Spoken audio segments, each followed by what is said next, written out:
阴雨天来到一座停业多年的梦海游乐园，里面还有一座巨大的摩天轮，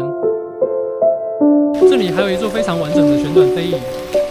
周围已经长满了绿植，上面的椅子都还在，感觉还能看到在这里玩耍的孩子们。大自然在这里肆意生长，爬墙虎已经蔓延到了过山车的轨道，